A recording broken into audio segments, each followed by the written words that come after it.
Welcome to Mind the Gap, where no topic is off limits and everything is tainted with my opinion. So stay tuned. It's about to get real.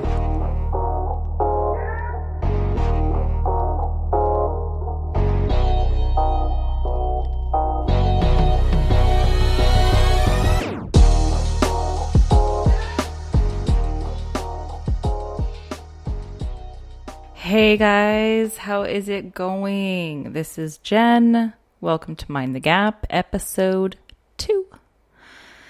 Today we are going to be talking about COVID-19 because, we have not been talking about that enough anywhere in the world. And a lot of things are happening because of this. So I have been very, very, very fortunate that my work life has been unaffected negatively by COVID-19.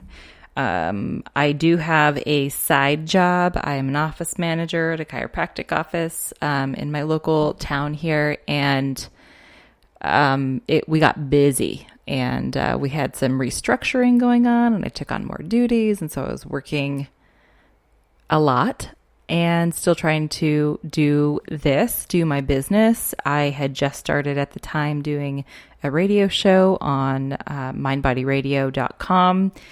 And it got really stressful and really overwhelming for a hot minute there. It's now July. We're in the middle of July. Oh my gosh, I can't believe that. Middle of July. All of this started happening in March. And it's just kind of starting to calm down and just a little bit. But on the other hand, I'm also doing a lot more work in life coaching. I've had a significant increase in clients that have been reaching out during this time. And a big part of that is this social distancing quarantine that we're all finding ourselves in. And kind of like everything has changed. Like imagine what it was like a year ago. We were all just like, yeah, it's summertime, going to the beach, going to the lake, hanging out with our friends, doing all this fun stuff, having house parties. And fast forward to now, and we're not supposed to be doing that stuff. There are people doing it, and there are people getting sick as a result.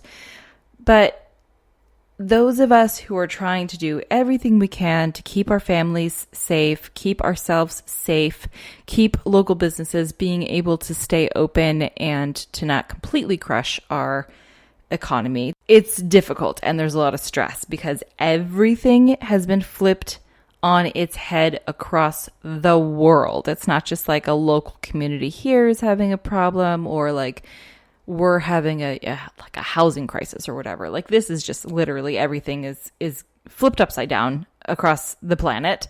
And y'all, that's really stressful. And because of this, we're all just a little bit more amped up and feeling all of these feelings. And because there's not as many distractions in our day, we're all experiencing and noticing all of these feelings. And so everything is just amped up, checked in, tuned on, and that can cause us to do a little bit of crazy making.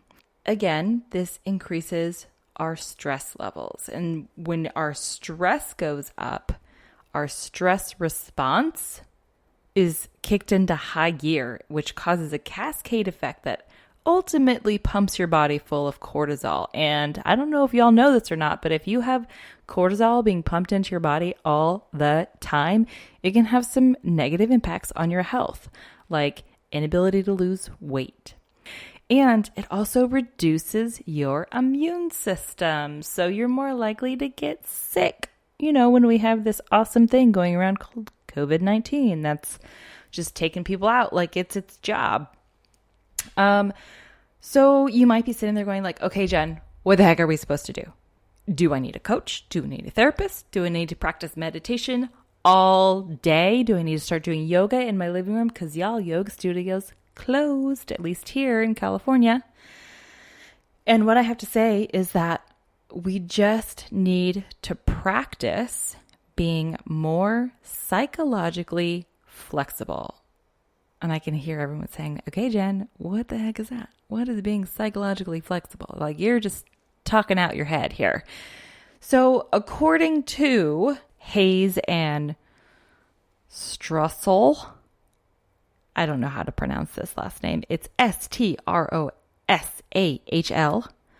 They put together a study in 2004, and they defined psychological flexibility as the action of pursuing your goals that are defined by your values and living in alignment with your values while accepting the positive and negative experiences that occur along the way. And y'all, I was really confused by that too. So I had to sit and think about what this really meant. So here it is. The definition of psychological flexibility is the process of living your best life, fully aligned with what you value, while knowing and accepting that not everything will be sunshine and puppies. I hope that was a little bit clearer, because that makes me feel like I'm like, okay, I got it. Sunshine and puppies. Except, y'all, I have a puppy and she's a lot. Okay, so let's get back on focus here. So why, you might be asking, I was asking when I started researching this, why is being psychologically flexible important? Well, it turns out, according to a bunch of studies, that if you are psychologically inflexible, it is a huge precursor to stress and anxiety, particularly with young children. I just read a very interesting article the other day where they were studying if they could use acceptance and commitment therapy, which is based on this whole idea of psychological flexibility. We're going to get into that in a little bit. That if they could use that to work with young children, and we're talking younger than 11, so 7, 8, 9, 10, 11 years old. At the age of 7 and 8, there's another shift in a children's ability to think differently. They have different cognitive functions, and they're able to look at and evaluate their own life situation that they don't necessarily have prior to that time, just because their brains aren't developed to analyze the world in that way. Anyways, so kids who are showing a lot of stress and anxiety in these age ranges, when they were taught how to become psychologically flexible, it mitigated their experience of stress and anxiety when they went into their teen years. And y'all, this is like mind blowing. Why don't we have all of this in our freaking schools? Because I don't know how many of you have been checking in with kids these days, but oh my God, they are just completely overwhelmed with what is going on in the world and the demands being made of them. And it is starting so young. And I can, from my own personal life, tell you that if someone had taught me how to be more in tune with the separation of my personal experience of my emotions and thoughts and feelings, and how to be separate from that and be my own person, if that had happened with me when I was younger, y'all, my life would have been so different. I have been struggling with anxiety since I was 6 or 7 years old. And some people will be like, oh, no, you probably weren't. And I'm going to be like, yeah, I was. I stressed all the time. And I had real things to be stressed about. I had a lot of stuff going on in my childhood that wasn't sunshine and puppies. And I didn't know how to deal with all of that. No one taught me how to deal with all of that. And I shoved it all down, and nobody really knew what I was going through because I thought I was the only one. And newsflash, you are not the only one. There are other people out there experiencing the same thing that you're experiencing right now. So how can we all add more psychological flexibility into our lives so that we're not all struggling so much with all of the stress that we have going on because everything is upside down in the world. So let's just give you an idea of what it would look like if we all had a little bit more flexibility in our thinking and our emotional processes. It would feel like life isn't a stack of cards that are just waiting to come tumbling down. Do you ever feel like that? Do you ever feel like, well, just one thing, everything's okay right now, but if just one little breeze comes through, it's all just gonna fall to shit? We would be able to make more decisions with more ease. And I talked about this a little bit last time during my first podcast I ever did and how I was stuck in indecision. And I was talking to a client and he was saying that he's a procrastinator. And I was like, ooh, I don't really believe that any of us are procrastinators. We've just given it this name when we are just stuck in indecision. We just make the decision that we can't decide anything. And so we just don't. And we call it procrastination until it's like, oh, deadline. Now I really have to do it. I have to knuckle down and just dive in and get it done. And it's just going to be whatever it is. And I can't think about it anymore because I have to turn it in and I can't analyze too much. That's a process of being stuck in indecision. So imagine if we could just decide that we were going to do something and then we did it without all the drama that we put into it. There are like actual real life people that live like this out in the world, and I want to meet them and shake their hand, and hopefully it rubs off on me, but I'm working on it. We would also be able to find more possibilities in the quote unquote negative situations in our lives. We all do this. We all get so caught up in this isn't how I wanted it to work out. This is not my expectation of what was going to happen. And then we just get frozen. And we're like, well, it's all over. Can't do it now. Can't do anything. I messed up. Well, what if we could look at that same situation and say, okay, that one thing didn't work. What else can I try? What else can I do? This is, again, something that I am practicing in my daily life, and it's hard, but it is so worth it. The other really interesting thing that I found out is that psychological flexibility is associated with a higher level of creativity and imagination. And I know some of you out there are listening to who I wish I was best friends with, Brene Brown, which I'm sure everyone's like, I wish Brene Brown was my best friend. And I really do, because I think she and I would have a lot to talk about. And I'm sure everyone thinks that. But I've listened to like everything that she has put out there, and there is her study is in the wholehearted people and how they live. And she noticed that they were more creative and more playful. And I'm sure that there is an overlap between a wholehearted person's psychological flexibility and being associated with being more creative and more imaginative, being playful, lighthearted, just finding joy in just the actual process of living rather than needing to find joy in the process of processes, if that's not confusing enough. Anyways, so you might be wondering, well, how do I know if I am psychologically flexible? Well, I'm so glad you asked, because there are actually assessments that you can take. And I am going to be putting up one such assessment onto my website so everyone can be able to go through and check and see how flexible you are.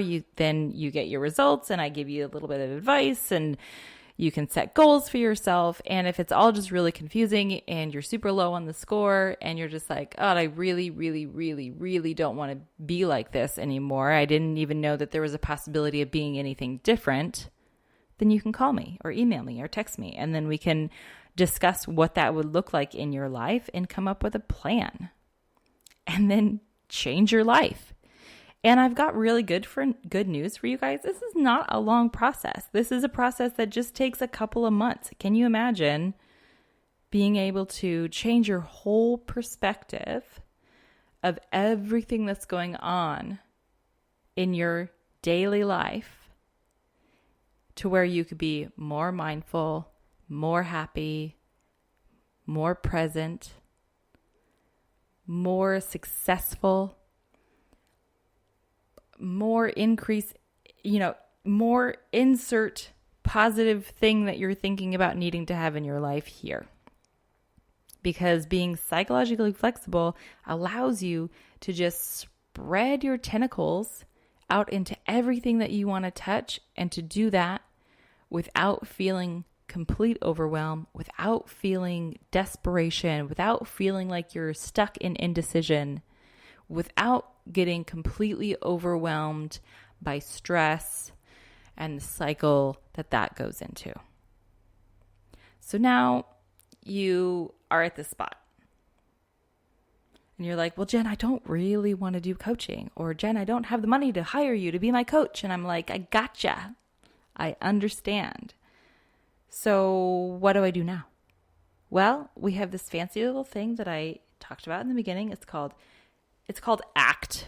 That's what we call it in the business, in the industry. It's ACT, Acceptance and Commitment Therapy. Again, I'm not a therapist, and so I don't do therapy. I'm using air quotes. You guys can't see air quotes. This is a podcast.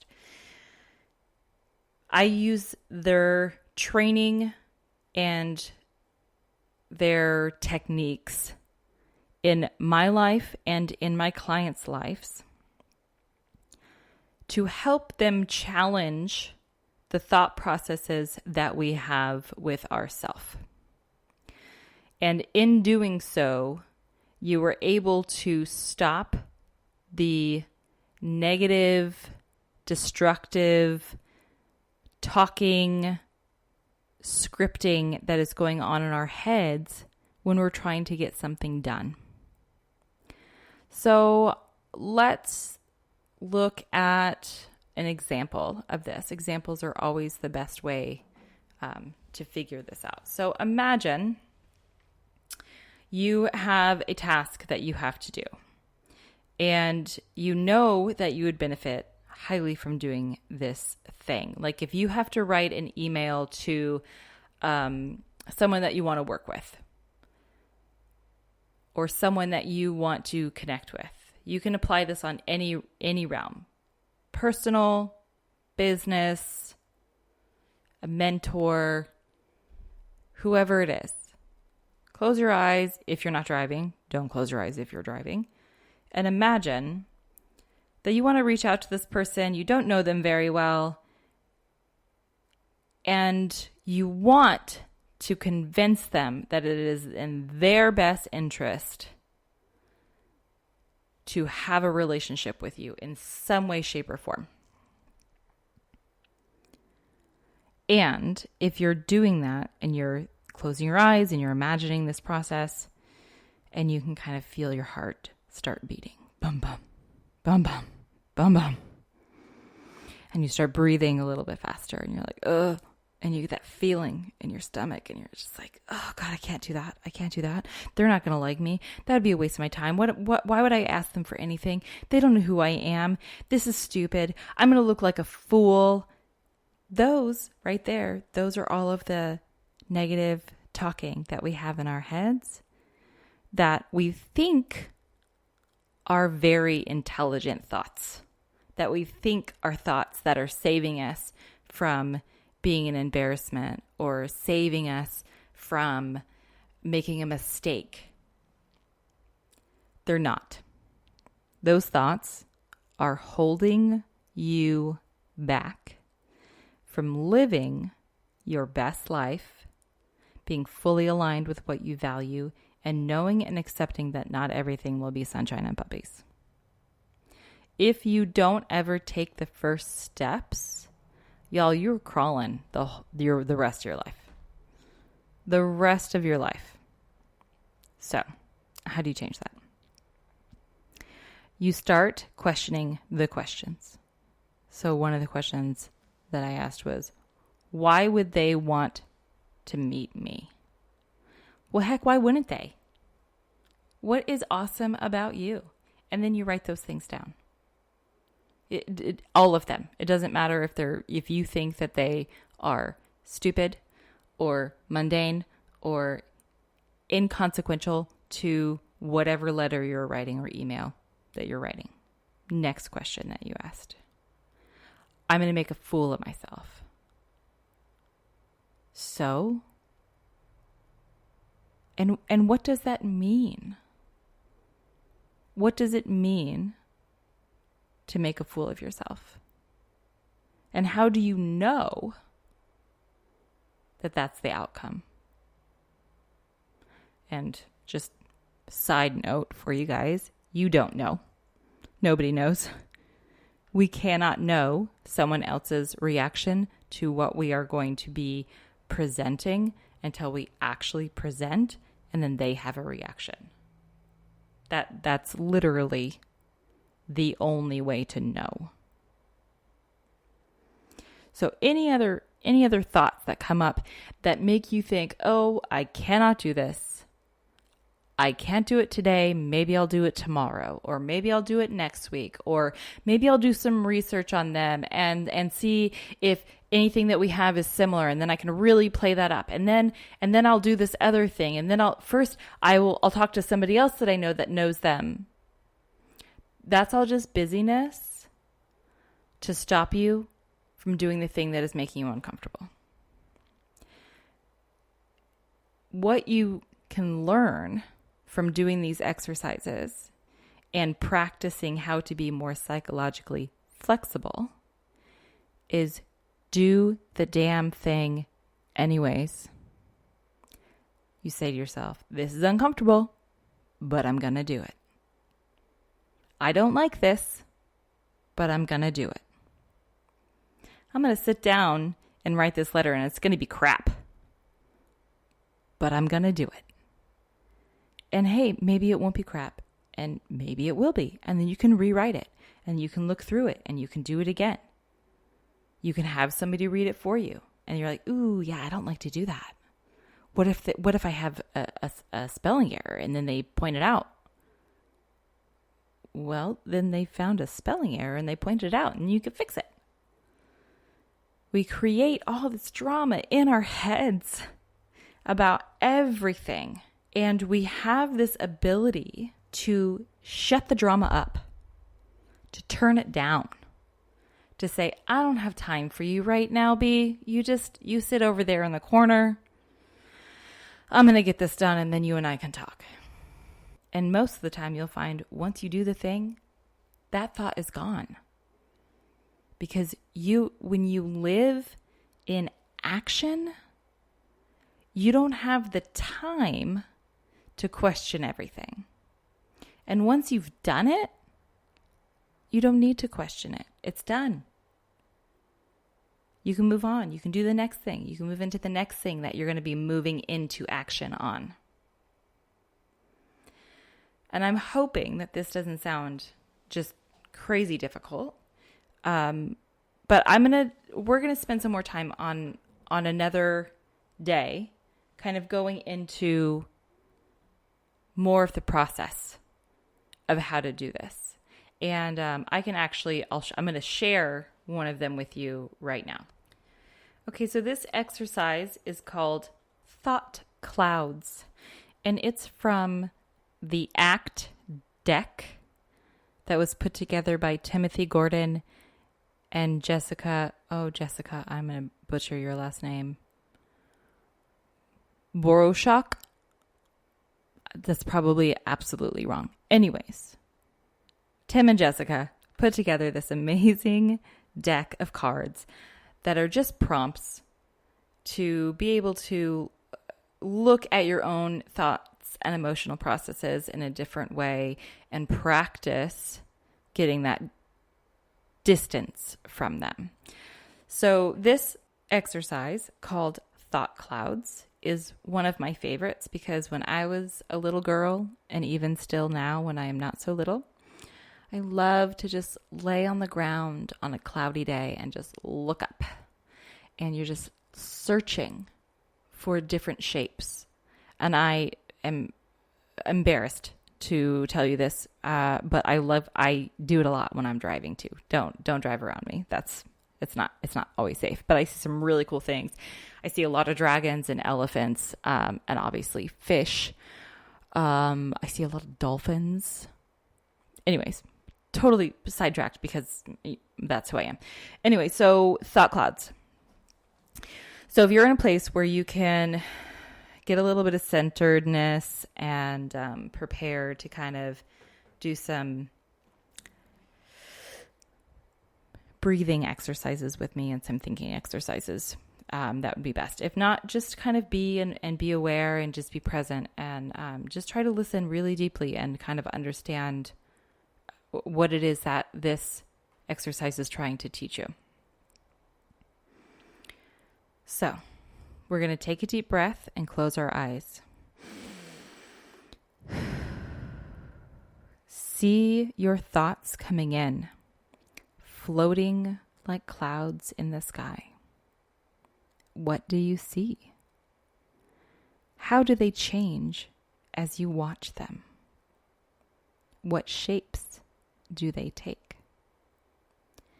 Feel the distance between you and your thoughts and watch them as they go.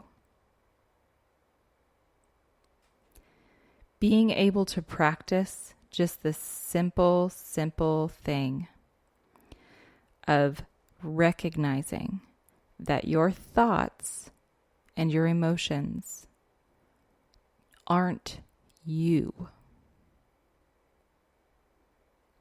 You, the person, the soul, the mind, is separate from all of those things that are going on in your brain. There are some processes that feel like they are automatic, that feel like you can't control them. But there are a lot of things that feel that way, and in reality, we can control them. We can distance ourselves from them. We can move past the negative thoughts and feelings that we have allowed to hold us back previously. We can move forward, making conscious, educated decisions that benefit ourselves, that are in line with our values, and help us reach the goals that we set for ourselves. So stop holding yourself back.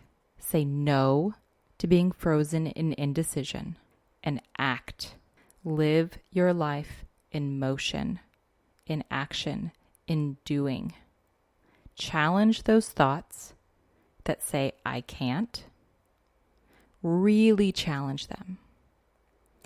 Talk to them like you are their best friend. Like if I was to come to my best friend and say, oh, I just can't do this. I can't do this at all. I'm not capable.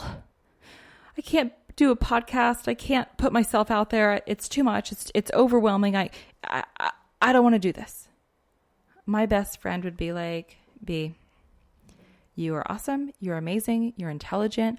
I want to always hear what you have to say. I know other people want to hear what you have to say. So what is really the problem? And the problem is I'm afraid that no one's going to care.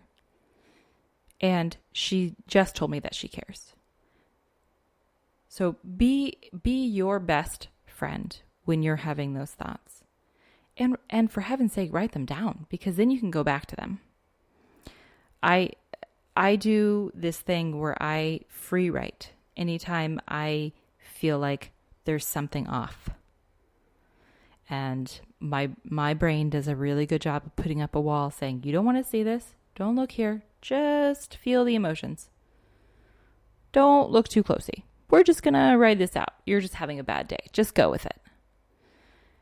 And I'm learning that if I take the time to just sit down and just write, mostly I type because I type a lot faster than I write with a pencil. And I just let everything pour out.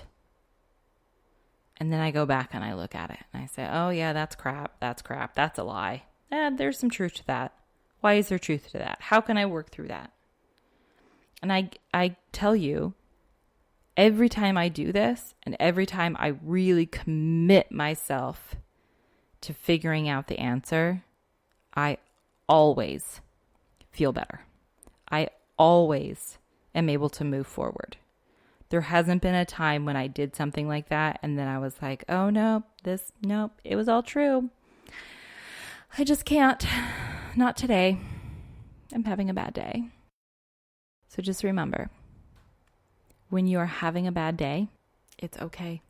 It's okay to have a bad day, and it's okay to have feelings, and it's okay to be sad, and it is okay to be angry, and it is okay to feel all those feelings. But you don't have to let those things stop you. You don't have to let those roadblocks, those bumps in the road, keep you from reaching your dream destination. And every step forward is a damn step forward. Doesn't matter how big or small or minuscule that movement is. But for the love of God, let's just all move forward. Let's all get better. Let's all grow. Let's all change this world. I really wanted to curse like massively right there, but I'm trying to hold it back for you guys. So let's do this. Let's all figure out where we are with our psychological flexibility.